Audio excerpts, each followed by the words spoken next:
You know, I did think these knives were a little soft, and the performance of these knives have always been kind of lackluster. Hey, what is going on, guys? Carter here with Edge Mindset. I've got a bit of a topic type video, right, where I want to share some ideas. I want to get your opinion. This is not really a conclusive point-making video, right? Like, I don't really have a straight-up point that I'm trying to make. I'm not trying to convince anybody to think differently or think like me or anything like that. But I just wanted to get these things out there, right? I have these things rattling around my head, especially with this whole Bark River Knives fiasco that's currently unfolding. Now, at the time of shooting this video, I have not seen the official statement from the owner, Mike. I have only heard the allegations of the whole situation, which sound pretty damning and pretty strong. However, still allegations. And for those that aren't aware, I'll jump into that here in a second. I've got some beautiful Tontos here, just because I felt like, showing some Tontos. If I remember, I'll tell you what they all are, even though most of you probably already know. But if you don't know, I'll let you know what all these knives are. I got some beasts, man. These things are huge. So the Bark River Knives thing. So they've been making knives for a bunch of years. They do fixed blades. Kind of traditional fixed blades. I've never been into them, but I've heard people talk about them. They have some hype around them. I never fully understood why. I'm assuming it's because they had a good price point, but I don't know. I've heard people complain about quality as well, and apparently the owner has had some issues in the past with previous companies. But for some reason, these were pretty popular. They sold a lot on like DLT trading and all this kind of stuff. Well, news has come out recently that they may not have been completely forthcoming with where these knives are being made, or rather some of the recent knives, right? Not all of them and not the entire time they've been in business, but at some point in recent history, allegedly, they've been importing knife kits from China. So pretty generic knife kits coming in. They've modified them slightly, put them together, and then they sell them as USA made knives. Right, so those are the allegations, and like I said, seems pretty strong. A lot of people are kind of cooperating with this, and people are coming out of the woodwork saying, they thought some shady things were going on, and the owner has a history of this kind of stuff. Allegedly, right? This is the chatter on the interweb world, and I am a casual listener of the whole thing. The main point, though, before I move on to what I'm trying to talk about, with the Bark River knife thing, so some things that have been brought up about it, you've got people that are damning them, just saying it's terrible and all this kind of stuff. But then you've got some apologists too, who are trying to say, well, it's probably just a case where these were knives that were assembled in the U.S., so technically they can be marked as made in the U.S., and it's not as big a deal as people are saying. First of all, made in the USA is a very specific legal definition of things. And it has metrics you have to hit to qualify as made in the USA. And it's essentially, it has to be wholly made here in the States. Now, there's a little bit of wiggle room on some things where it's like you can get a slide, right? Maybe if you bought screws from a supplier and that supplier got them from China, you could still say made in the USA. But it's, it's worded in a way where it's like, yeah, the dang thing is made here in the United States. If you are buying Chinese parts and modifying it, putting it together, the correct designation would be assembled in the USA using foreign parts, right? They have a designation to cover that, and it is not made in the USA. But the biggest piece to the whole thing, regardless of how you feel about made or assembled or anything like that, is these knives were lower end steel, like 440B, maybe 440C, 13 MOV, whatever, from China, right? That was the steel in these kits. These were not high-end kits. These were very inexpensive kits, but they were marking them not only as made in the USA, allegedly, but also that they were using CPM steel, particularly CPM 154 or 154 CM, right? They were saying it was a steel that it absolutely was not. Now, the 2 points I want to talk about that this kind of sparked, because I've heard people comment this in the comment section where they're like, this is interesting, right? Because if this is true, people are getting knives marked as CPM 154, powdered metallurgy, steel made in the USA, reasonably high-end steel, obviously not like super steels or anything like that, but reasonably high-end steel that were allegedly really inexpensive Chinese steel, and yet nobody noticed. What does that mean? What does that mean for the hobby, right? A, it either means the distinguishing characteristics between these two types of steels were so minimal, right? Meaning the benefit you get in edge retention, in sharpening ability, in toughness, all these things wasn't strong enough for people to notice a difference. Or B, nobody's using their damn knives, and so nobody would notice. Now, I'm leaning towards it's a combination of both of these, right? Even the people that do use those knives probably haven't used them enough and probably didn't sharpen them in close proximity to higher end steels, and probably didn't pay enough attention to the materials that were being cut and the types of materials that were being cut to conclusively say something was off. Now, people are coming out of the woodwork here or there saying, you know, I did think these knives were a little soft, and the performance of these knives have always been kind of lackluster. Now I know why.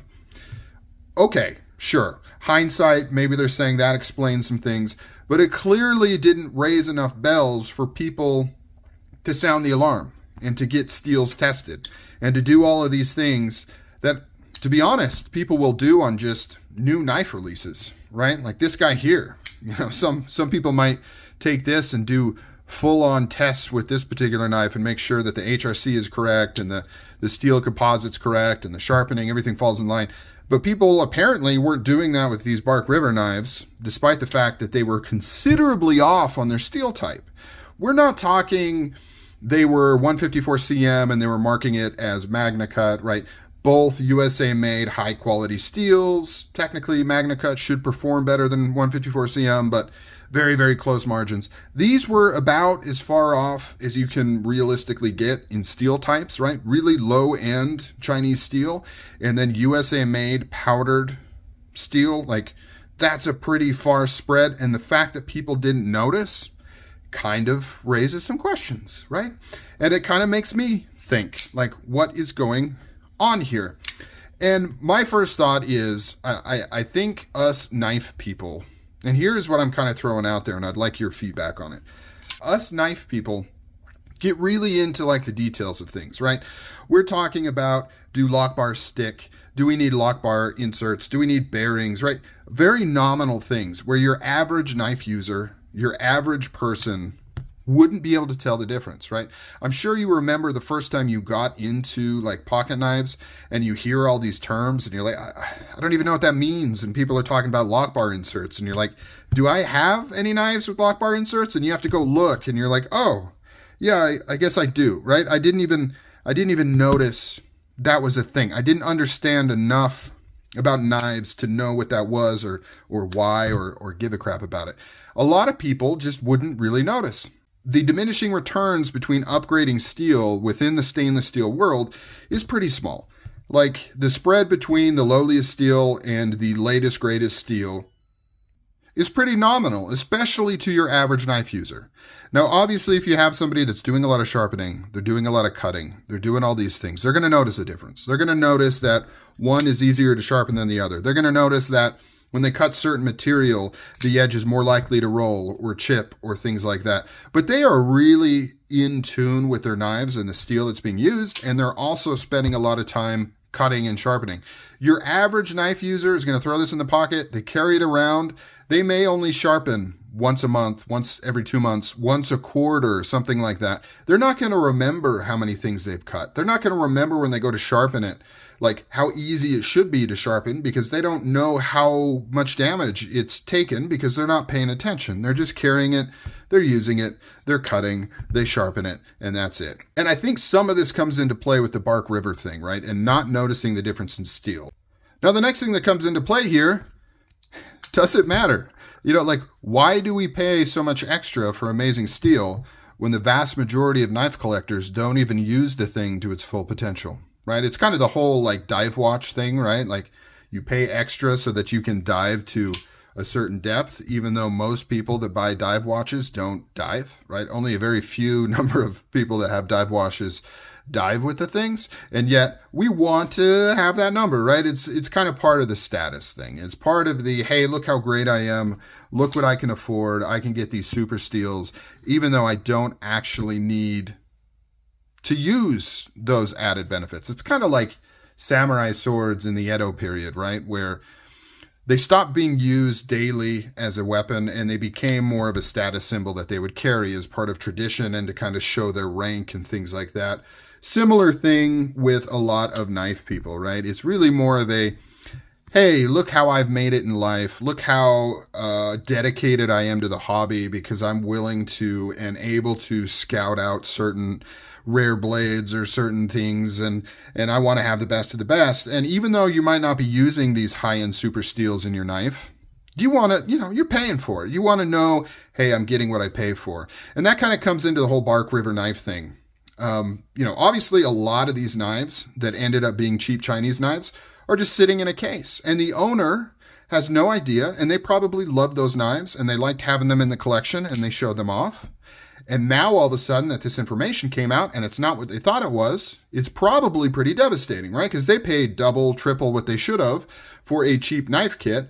However, at the end of the day, it doesn't actually affect the way that they were enjoying the knife directly, right? It's the same knife that they loved a month ago, but now all of a sudden they're disgusted by it. And they aren't disgusted by it because they went to use it and it didn't perform well. They're disgusted by it because they found out information related to the knife of characteristics that they really didn't even need or use in the first place. And so it creates this weird dynamic. And I think that's part of the reason people are going to get so upset about this. Not just being lied to and swindled, which is a big part of it, but it also somewhat shines a light on some of these ridiculous things we do here in the knife community, right? Because you have to kind of admit out loud that you didn't notice that it was cheaper steel because you bought the thing and you never used it, or at least you didn't use it enough to notice or sharpen it enough to notice. And now you have to kind of come to terms with the fact that you bought, an artifact that had no real material or utilitarian value despite it being a utilitarian object. Now, people like me don't have that problem because I am fully aware at the ridiculousness of my knife collection. I am fully aware that I was going to say that I haven't cut anything with any of these knives, but I've actually carried and used this guy. But these two, I haven't personally cut anything with either of these knives. Now, I'm not the original owner on this. The original owner may have cut a bunch of stuff, but I haven't cut anything with these. And I'm not necessarily because I don't want to, but I have so many knives. I literally cannot use every single knife I have. I have more knives in my collection than I could ever attempt to use, even if I went out of my way to do it. But anyways, my point is, I found it very interesting. Comment down below. What do you think of all this stuff? When these scandals hit, you've got the initial scandal, but then you also have some of this self-reflecting topics that kind of come to the surface of some of the, I wouldn't say ugly sides of the hobby, but some of the odd or kind of weird type things going on in the hobby. But I've rambled on long enough. Those are some ideas bouncing around my head. I'd like to hear what your thoughts are on the whole Bark River knives thing. Hopefully we get some more clarity today on the situation, although it's not looking good. All right, guys, peace out.